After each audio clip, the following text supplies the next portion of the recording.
have you and Chris decided whether to put him on IR, to put him out 4 weeks, or are you going to go week to week with this?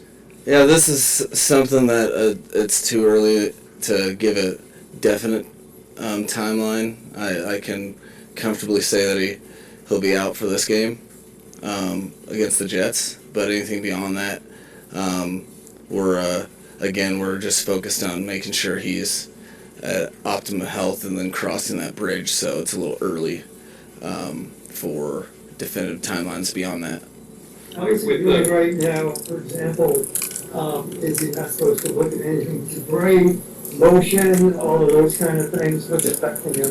No, those are always symptomatic instructions, like if you're having something, avoid something else. Right now he's in the building. He's had a couple good days, but he's just trying to go through with the proper procedure and protocol so that he's feeling 100%. I know he's going to be diligent with it, and if there's obviously any things that are giving him issues in terms of light and those things, then we will shut that down. Late firing of the neurological doctor and the closing of the loophole in our concussion protocol that throws motor instability. Are you guys still comfortable with the initial moving in the Bills game? Oh, I see those as separate entities. Personally, I can't speak on, what the league and the specifically the union decided to do with that particular specialist. I think in terms of the new adjusted rule, if it wins, if moving forward it's safer for one extra player, then I'm all for it. As far as the Bills game specifically, our process, and really everything involved with how we approach the medical situation, I'm still very confident in how we did that, but for the rest of it and how procedures need to be employed, I think that's not something when you're talking about matters of the brain, and I'm not going to ever pretend to be a foremost expert on it. I think that as long as the protocols are derived with the proper spirit, if it helps players and keeps them safe, the Miami Dolphins will be all for it. Ultimately, who moving forward, who will determine when Tua gets the green light? Will it be the neurological people, or will it be your own doctors? Well, the all of that, it's not one person. It's a collection of contributing factors that, again, however the league mandates their influence, and the union's representative will obviously abide by, but we'll always have our medical opinions from our in-house guys, and it's not just one doctor, it's a collection of people advising, and that is something that we'll always hold ourselves accountable to. I know that you repeatedly said that it was an independent neurologist who cleared him, but what role in that entire process did you take day in and day out, with Tua being evaluated every day and being evaluated at halftime? How involved in the process were you? In terms of what? In terms of him being cleared, him being tested and evaluated. I'm very much involved in terms of that they're answering and giving me information. I don't think, unless I need to adjust my summer schedules, I don't think I should be involved in determining concussion symptoms outside of the obvious. But that, I'll always,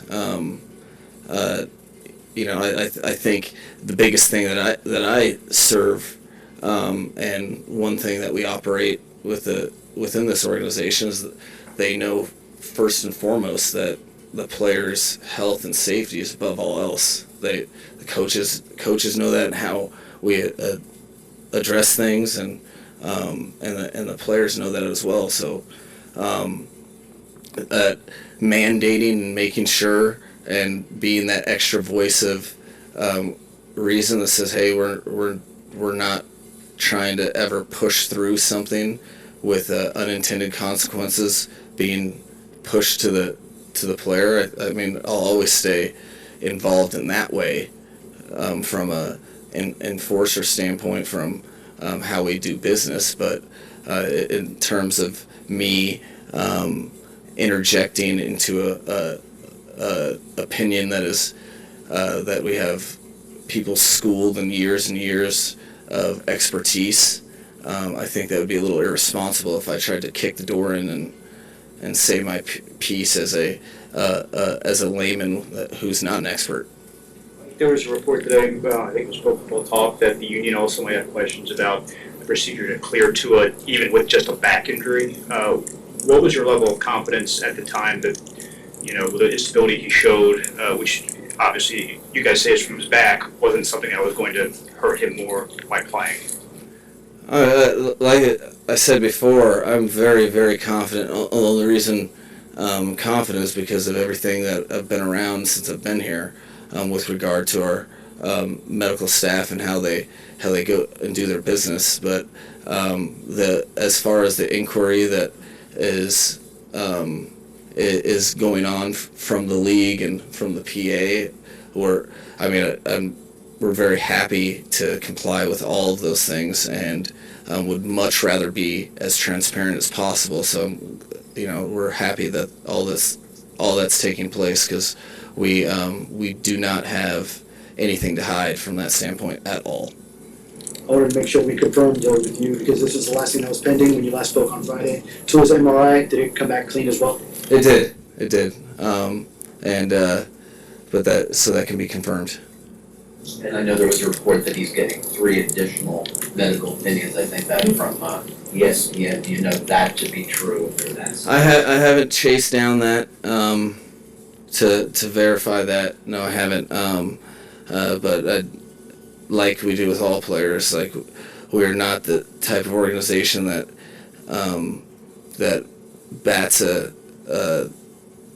an eye at second or third opinions. That's when it comes to adding information for a player to understand where they're at from a health perspective. That's actually encouraged.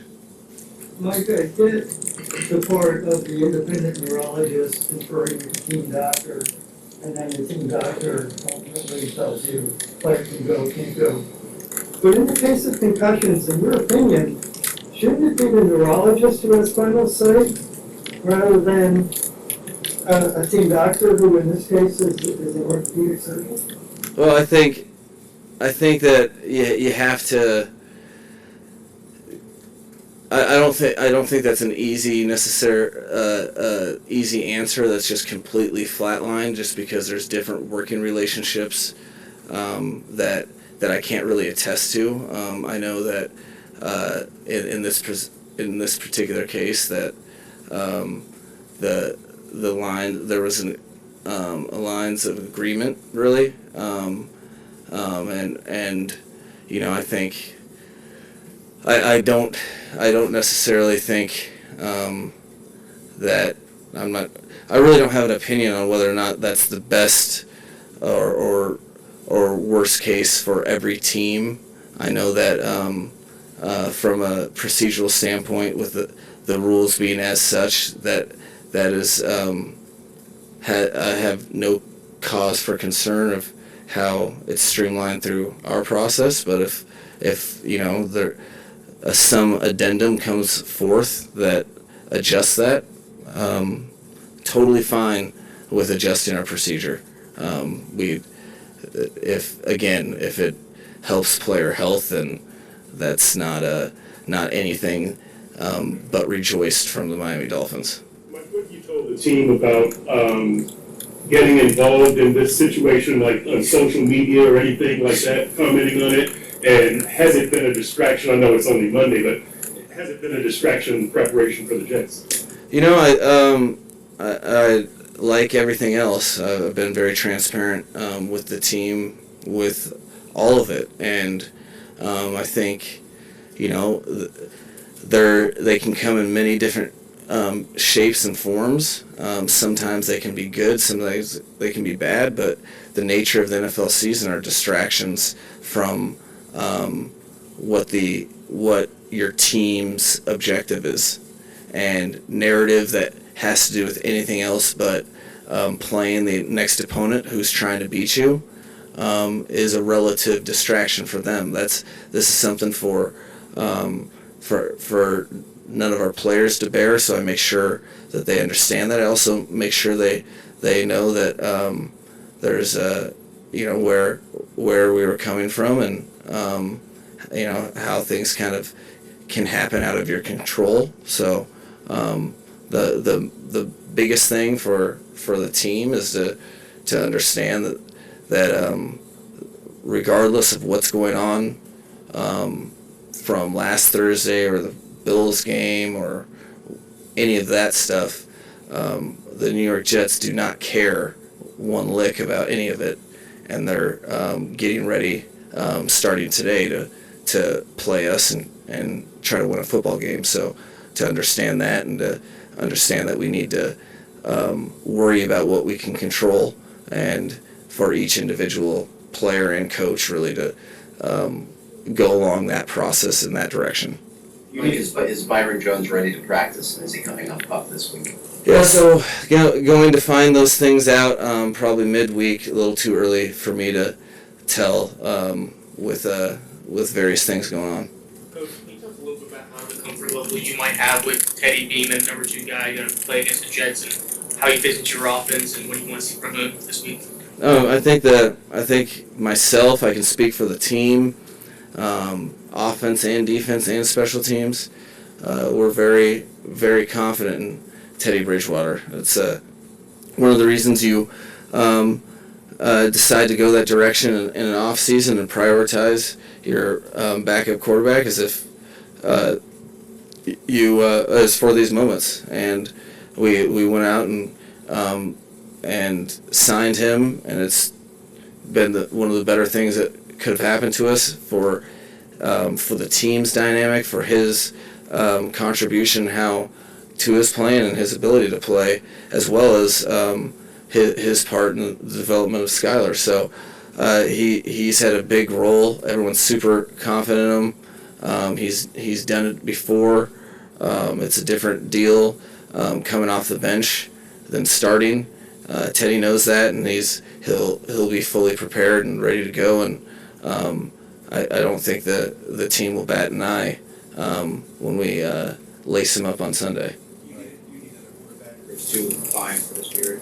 Yeah, I know. Well, you know, just because of the unknown timeline, we'll.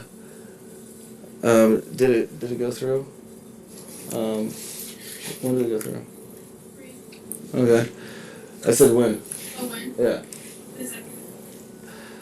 You guys know a quarterback by the name of Reed? He's back. So yeah, signed him to the practice squad as of 3 this afternoon. So, you know, that was something that we prioritized over the weekend. Mike, how comfortable are your players, the rest of the team, with the current concussion protocols that are in place after seeing what Tua's been through? It'd be tough for me to speak on behalf of every individual. I think that, you know, my best guess from all the feedback that I've gotten was that our particular team wasn't concerned about those protocols within that game, and are not concerned with it moving forward. But for me to speak on every single individual, that probably pretty impossible. But from all the feedback that I've gotten, I think they're fairly comfortable with everything. Mike, without divulging secrets, how much, if at all, does the offense change with Teddy in there as opposed to Tua? You can tell Robert Saleh that the entire offense is way different, but the exact same. No, I think that there are certain times where you will have a large disparity between how the type of offense you run from your starter to your backup. I don't see this being one of them.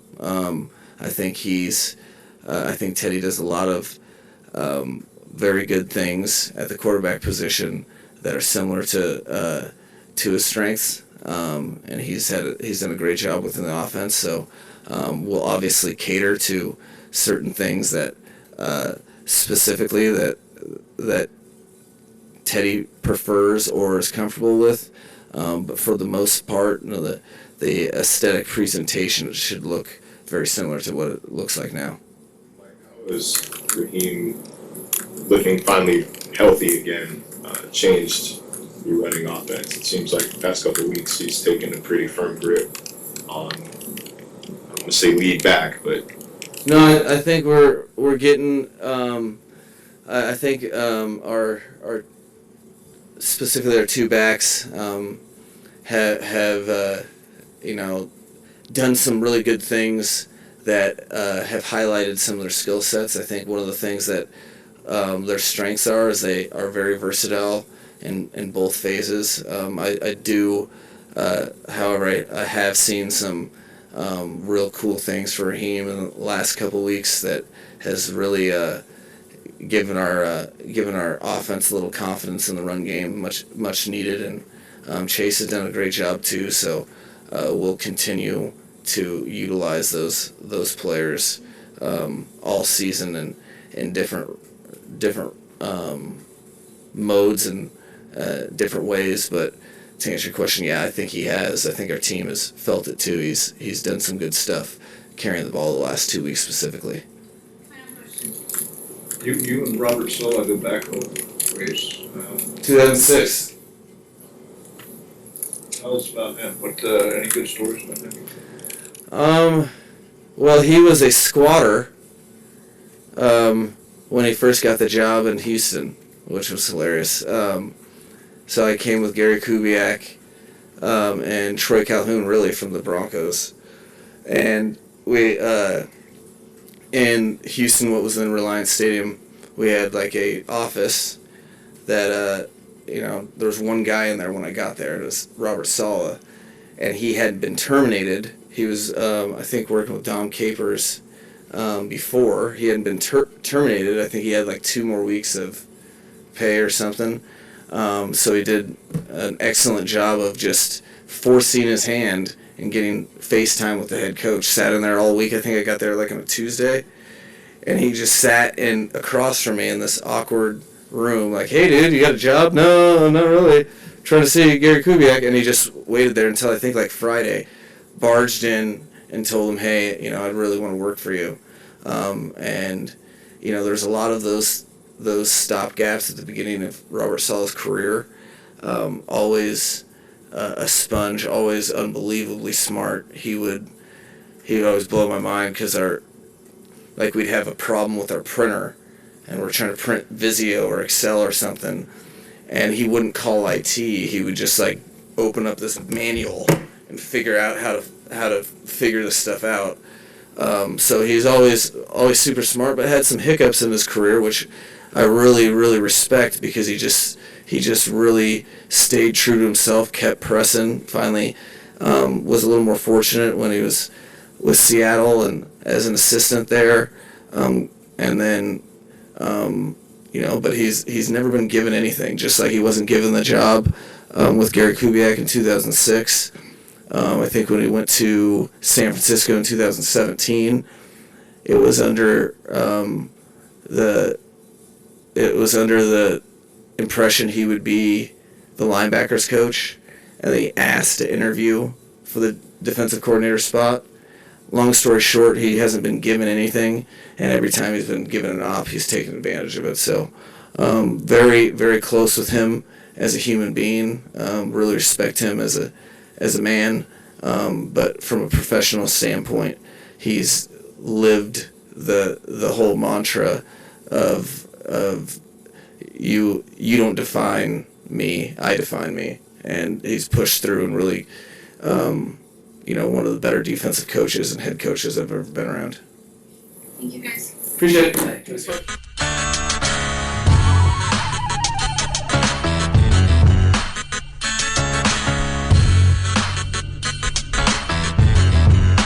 This is the Big O Show. This is the Big O Show.